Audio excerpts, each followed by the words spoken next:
I'm at the Civil Rights Memorial, and pan over here. These are some pretty awesome words.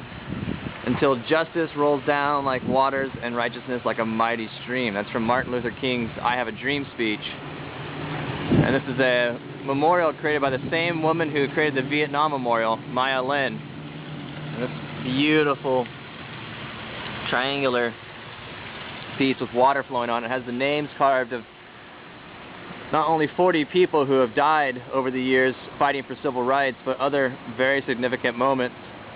And to go inside this building and see what people like the Ku Klux Klan, did to others and what other people stood up for is inspiring, but at the same time it can be also very sickening just to see what we as a group of people full of hate and intolerance and bigotry can do to others. I hope it never ever gets repeated, but it always seems to do. So I recommend the Civil Rights Memorial.